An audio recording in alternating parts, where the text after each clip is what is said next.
சற்றுமுன் கிடைக்கப்பெற்ற மிக முக்கியமான செய்தி ஒன்று வெளியாகியுள்ளது. தமிழக வெற்றி கழகத்தில் அதிமுகவின் முன்னாள் அமைச்சர் செங்கோட்டையன் அவர்கள் தற்பொழுது தனது ஆதரவாளர்களுடன் தமிழக வெற்றி கழகத்தின் தலைவர் விஜய் அவர்களை சந்தித்து தாவேகாவில் இணைந்துள்ளார்.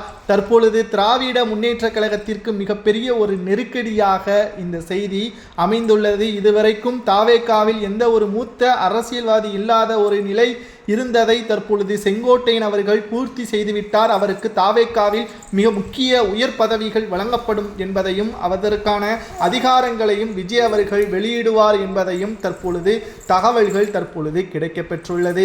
2026 சட்டசபை தேர்தலை பொறுத்தளவிற்கு மிகப்பெரிய அளவிலான மாற்றங்கள் தமிழக அரசியலில் ஏற்படும். குறிப்பாக கோவை மண்டலம் முழுவதும் கோபிச்செட்டிப்பாளையத்திலும் மீண்டும் செங்கோட்டையன் மற்றும் அவரது ஆதரவாளர்களை களத்தில் இறங்குவார்கள் என்றும் இது விஜய் அவர்களுக்கு மிகப்பெரிய ஒரு வெற்றியே தேடித்தரும் என்றும் அரசியல் வட்டாரங்களில் கூறப்படுகிறது.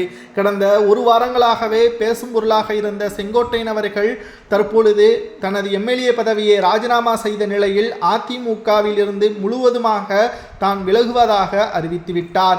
மேலும் தாவேகாவில் இணைவதற்கு முன்பாகவே திமுகவில் தான் இணைவார். ஏற்கனவே அதிமுகவில் இருந்த நிர்வாகிகள் திமுகவில் தான் இணைந்து வருகிறார்கள் என்ற ஒரு பிம்பமும் இருந்தது. அதை சுக்குநூறாக உடைத்து புதிதாக தமிழக அரசியலில் விஜய் அவர்களுக்கு ஆதரவாக தன்னுடைய முழு அரசியலும் அமையும் என்பதையும், கொள்கைகள் அதிமுகவில் இருப்பதை போல்தான் தாவேகாவில் இருப்பதாகவும், அனைத்திந்திய அண்ணா திராவிட முன்னேற்ற கழகத்தை உருவாக்கிய எம்ஜிஆர் அவர்களுக்கு நான் எப்படி வேலை செய்தேனோ அதேபோல் விஜய் அவர்களுக்கும் களத்தில் இறங்கி வேலை செய்வேன். அதற்காக எம்ஜிஆரையோ அல்லது மறைந்த முதல்வர் ஜெயலலிதா அவர்களையோ ஒருபோதும் மறக்க மாட்டேன். அவர்கள் மீது என்றைக்கும் மரியாதை இருக்கிறது என்பதையும் தெளிவாக கூறியுள்ளார்.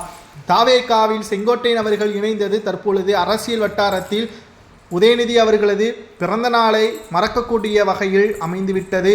முழுவதுமாக திராவிட முன்னேற்ற கழகத்தின் அரசியலில் தற்பொழுது மிகப்பெரிய அளவில் ஒரு சிக்கலாக தாவேகாவில் செங்கோட்டையன் அவர்கள் இணைவது உறுதியாகிவிட்ட நிலையில் அதற்கான முழுமையான பணிகளும் தீவிரமாக தாவேகாவில் நடைபெற்று கொண்டிருக்கிறது. இன்று மாலை செங்கோட்டையன் அவர்கள் என்ன பதவிகள் வழங்கப்படும் என்பதையும் தெளிவாக தற்பொழுது விஜய் அவர்களை வெளியிடுவார். அதற்கான முழு அனைத்திந்திய அண்ணா திராவிட முன்னேற்ற கழகத்திலிருந்து தனது எம்எல்ஏ பதவியை ராஜினாமா செய்த நிலையில் தற்பொழுது விஜய் அவர்கள் தனது அதிகாரத்தில் பாதியை செங்கோட்டையனிடம் கொடுப்பார், முக்கியமான பதவிகளையும் கொடுப்பார் என்ற தகவலும் கிடைக்கப்பெற்றுள்ளது.